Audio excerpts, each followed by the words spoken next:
La, la, la. Hey,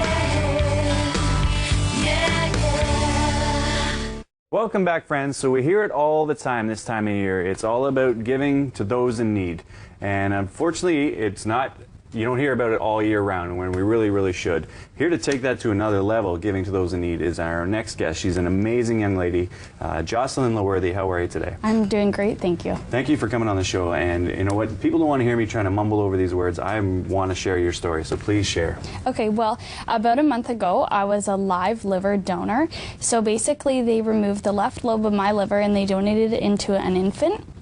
So I was an anonymous donor, so I don't actually know who my recipient is personally, but as far as I know, that it worked beautifully and it was the life-saving treatment that they needed, so it's pretty incredible. Phenomenal stuff. So talk to me about the process leading up to when you made the donation, the mentality and some of the things that happened in your life that kind of triggered the thought. Absolutely. Well, back in April, a family member of mine got really sick, and it was really random. She's in her 30s, and it was just like, there were talk of her needing a transplant, so I just knew instinctively that, I've heard of it, I would absolutely do it. She has 2 young kids. I couldn't imagine living without my mom growing up, so absolutely hit home. But I also volunteer at the hospital for sick children, so I see firsthand how illness affects children and their families when they're in the hospital. There's some children that are so sick that they don't get to experience the joys of life outside of the hospital. So knowing that I could do something for such a little sacrifice to change the rest of their life and allow them to experience all the things that I've been so fortunate to be able to do at 19. So definitely that. So I basically got involved with the Toronto General Hospital in the process of becoming a donor. I did extensive medical testing, lots of imaging and consults, because it's a very holistic approach. They want to make sure that, everything is going to be safe for you to go through with it, as it is a fairly risky operation. And, they just want to make sure that you're a suitable candidate for it. Right now, you say it is kind of a risky operation. It was very risky. There was kind of potential for... Yeah, they say about 40% of donors do develop complications. Now, I had lots of peace of mind because I definitely trust and have lots of confidence in the Toronto General's program. They have a really awesome reputation as a transplant program. And as far as complications go, it was just like temporary stuff. So like jaundice as your liver's regenerating, infection, and even knowing that those things were possible, I just knew that it would just be too amazing to pass up. I believed that all was going to go well, so. It's power positivity. You put positive vibes out there. It's funny what can happen, right? Now, even when you were kind of going through the process, some of the team members from the hospital were kind of asking you, why are you doing this? Yeah, well, a huge thing that came up was my age. Because I'm 19 years old, they thought, well, why would you want to do this? It is fairly risky. For me, I just knew it was something that I wanted to do, and I'm at a really good place in my life right now. I'm at the peak of my health. I live at home. I don't have people to support, so it is perfect timing for me, and I really do want to make that positive difference. So if I can do that, then I was going to do it. God bless you, my dear. So talk to me about being an anonymous donor versus having the donor or the recipient know who donated the part. So as an anonymous donor, the only downside is you don't get to physically see how that person's doing, and I guess that it is kind of hard sometimes because I can imagine how amazing that gift has been for the family, but people who know that they're recipients, they get to see them and how well they're doing, and I just think that would be really amazing. I would love to meet my recipients someday and really see how it's impacted them, but again, I can imagine. So that's definitely, I guess, one of the downfalls, if you will. But then there's still opportunity. We were talking a little earlier, and you said there's kind of this 6-month window where they got to make sure everything works and everybody's in good spots. But after that, it may be something that you can pursue. Yeah, absolutely. So it's a huge thing about confidentiality.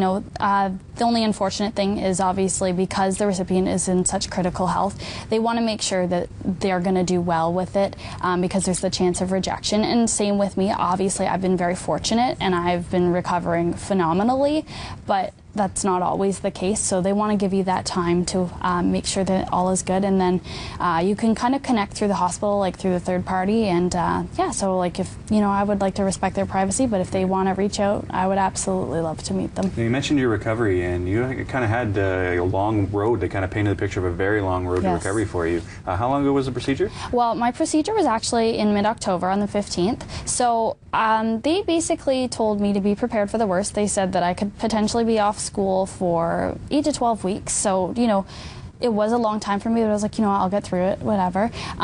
For me, the hardest part was being in the hospital for a week. That's so outside of my experience. So that was just really hard to adjust to that.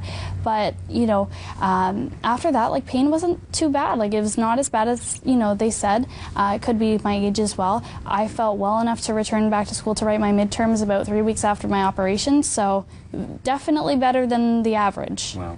Now, maybe you can talk to me about your mentality, like literally you're on the bed, you know the procedure's coming. Yeah. What was going through your mind at that point? Well, you know what? Honestly, like, I had had so much time to think about it, and that was one thing in the process. Because your appointments, like, I was going down to Toronto about every week, and, you know, they'd really make sure that you were thinking about it. They'd ask you really thought-provoking questions to make sure you've done your research about it.